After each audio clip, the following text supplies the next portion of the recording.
3 steps to changing anything in our life. From my perspective, these are the 3 steps that we have to go through in order to change anything, really anything in our life. Step number 1, being willing to change, choosing change. And this sounds like like stupid things to say, or a very small, silly things to say. And okay, yeah, anybody can do that. That's not the case. Because how many times are we really, really, really willing to change what we want to change? We are so proud of our thoughts, so proud of our beliefs.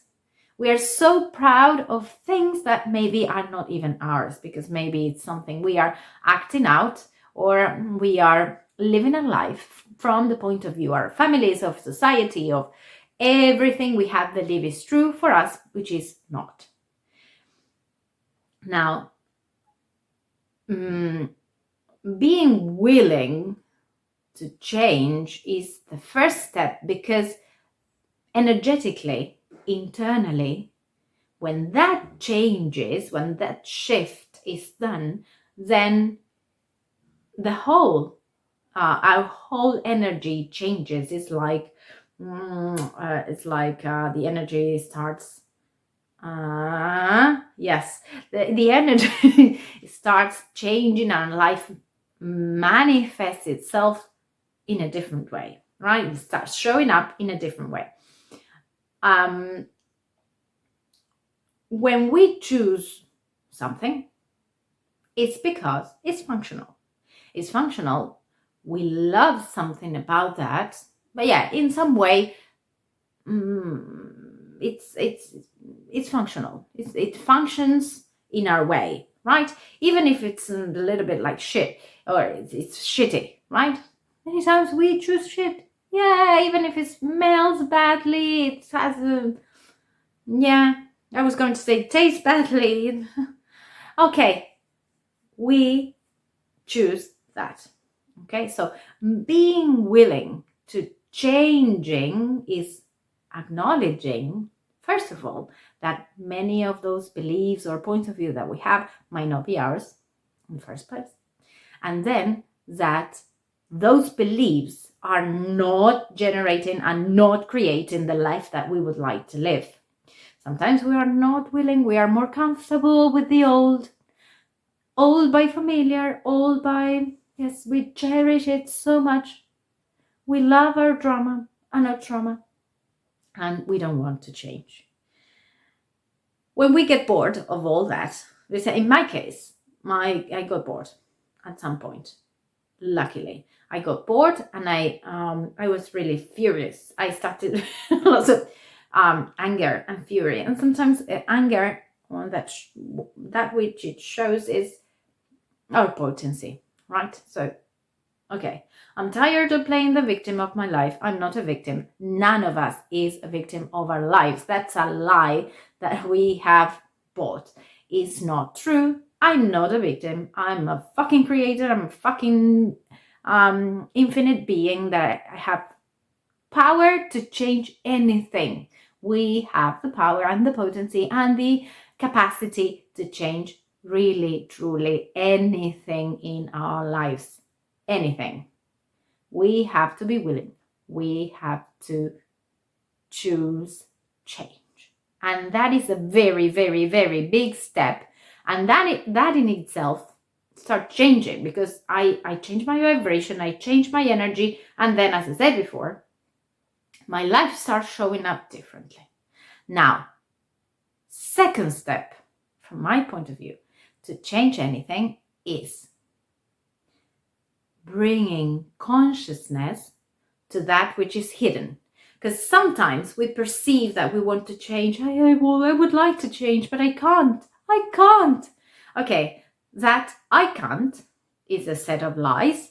But sometimes this is so, it's immagazzinato, mi viene in italiano, comunque, it's so